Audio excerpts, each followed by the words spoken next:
The man accused as the mastermind behind the September 11th terrorist attacks and his two accomplices have agreed to a plea deal in exchange for avoiding the death penalty. The development comes 16 years after their prosecution started. Ali Rogan has the latest. The three men, Khalid Sheikh Mohammed, the alleged leader behind the attacks, and Walid Mohammed Saleh Mubarak bin Attash, and Mustafa Ahmed Adam al-Hawsawi, all agreed to plead guilty in exchange for life sentences. The men have been in custody since 2003 and initially charged in 2008. But there have been years of legal delays due in part to the brutal torture the men were subjected to while in detention. In a letter, government prosecutors said they recognized the deal would be met with mixed reactions among thousands of family members who lost loved ones, but they called it the best path to finality and justice in this case. For a closer look, I'm joined by Wall Street Journal reporter Jess Braven. He's the author of The Terror Courts, an account of military trials at Guantanamo Bay. Jess, thank you so much for joining us. How did this deal come to be, and why is it happening now? Well, this deal was under negotiation since 2022, and it wasn't the first time a deal like this was considered. For years, prosecutors and officials in the military commission apparatus thought that a deal for life sentences in exchange for guilty pleas would be the only way out. So an earlier effort was quashed by higher-ups in the Pentagon. This one began, as I said, in 2022 and has continued as some of the detainees, some of the defendants, KSM, as we've called him, and the other two decided they were ready to get some finality for their own fate and move forward. So it really accelerated in the last 2 weeks. There was a court session at Guantanamo Bay. Prosecutors and the defense attorneys said they were ready to wrap it up and try to get this case closed. Prosecutors had sought the death penalty, but the alleged torture that the defendants underwent for years complicated those proceedings. How did that all factor into this decision?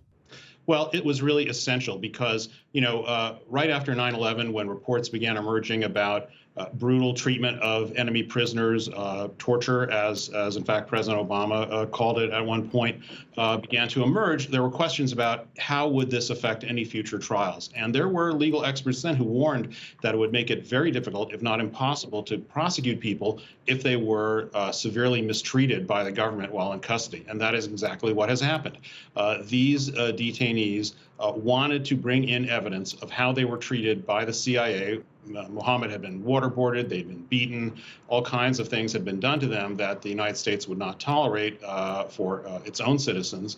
And they wanted to bring in evidence saying that any statements they made were infected by torture. So a lot of the pretrial wrangling over more than a decade has been over what can the defendants introduce about their treatment.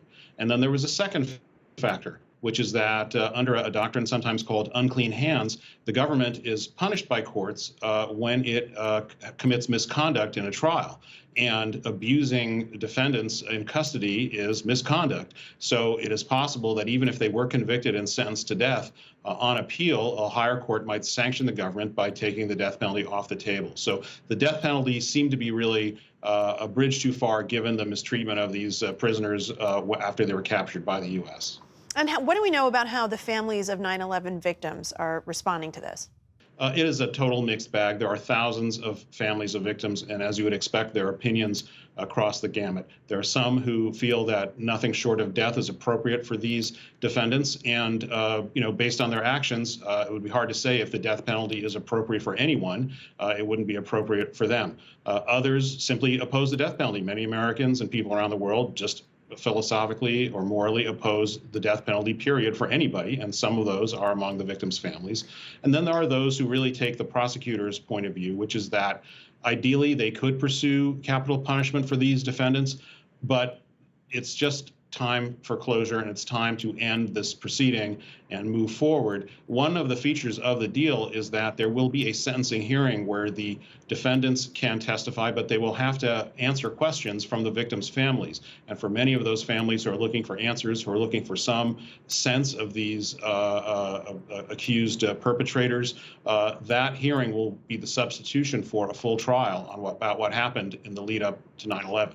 In the moments we have left, what happens next? Where do these defendants spend their life sentences? Well, again, it hasn't fully been approved by all the proceedings that have to happen, but the plan is that they will next enter a plea, probably within a week or a month of now. Next year, there'll be the sentencing hearing, and after their sentence is confirmed, they likely will spend it right where they are now at Guantanamo Bay. The technical status of their detention will change. They'll be sentenced prisoners, but in terms of their day-to-day lives, probably not much will change. They will be looking at the same four walls that they are looking at right now for the rest of their lives. Jess Braven covering this every step of the way. Thank you so much for joining us. You bet. Thank you.